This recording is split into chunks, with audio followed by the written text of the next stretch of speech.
guys, and welcome back to my channel. Thanks so much for visiting today.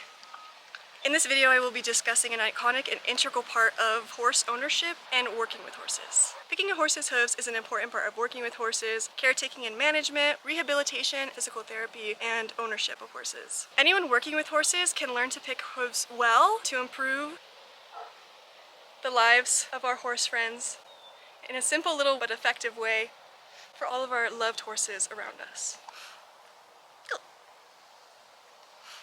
The good news about hoof picking is that it's an incredibly simple but a really effective tool to add to a horse's routine for good health. Picking your horse's hooves regularly can help improve blood circulation, can help prevent from bacterial and fungal infections, and prevent injuries from rocks that lodge into the sulcuses or the grooves of the frog. Picking your horse's hooves regularly can also improve the effectiveness of the manicure maintenance necessary for hooves like trimming, clipping, shaving, and showing. Today I'm going to teach you how to simply, correctly, and effectively pick your horse's hooves. I will be discussing everything in terms that are applicable and useful for the physical action of picking your horse's hooves. So while we may be about to dive into an anatomy lesson, these terms will aid you well. The most crucial anatomy when picking a horse's hoof is the wall, the frog, the collateral and central grooves or sulcuses of the frog, the apex of the frog, the hoof sole, the white line, and the heel bulbs.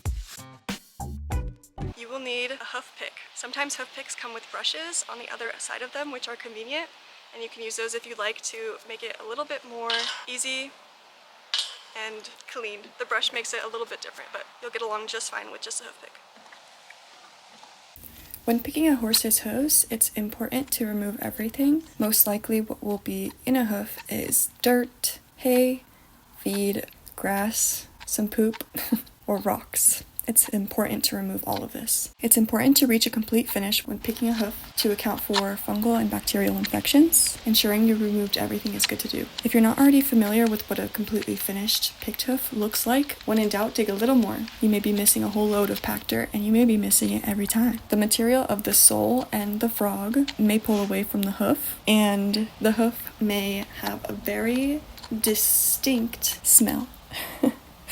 If there are any pieces that seem to be falling off, you can remove those pieces if you feel comfortable removing those pieces, or you can call your local farrier.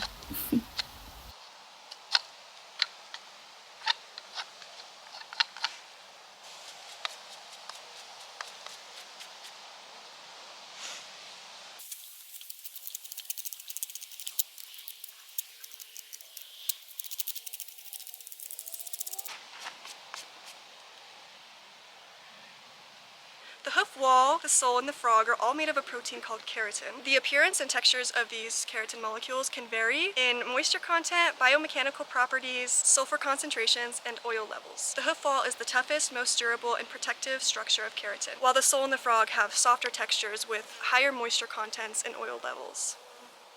Oh, we have a bee. We have a bee friend. By the way, my stuff won't kill the bees. The frog is an almost elastic texture with shapes that support the movement of the horse. The frog and the three grooves, or the sulcuses, of the hoof are the most important part of the hoof picking, along with removing anything from the sole and the hoof walls. Fun fact, the hoof wall grows continually similarly to human fingernails. At a rate of about 1/4 to a 1/2 inch per month, a horse can grow a whole new hoof in approximately a year. Oh, I know, Love, you're just being such a good girl. She's just being so good, guys. It's been like 15 minutes and she's just standing there. She's just being the best. It's important to keep up a good hoof manicure practice to avoid overgrowth that can be dangerous if left to fester. If you're curious about manicure maintenance like trimming, shaving, and shaping your horse's hooves, or in services such as getting your horse's hooves showed, you can either contact a local qualified professional farrier, or you can seek the correct education and practice standards. I forgot to film an outro for this video, but I just wanted to say thank you so much for watching. See you guys in the next one. Bye.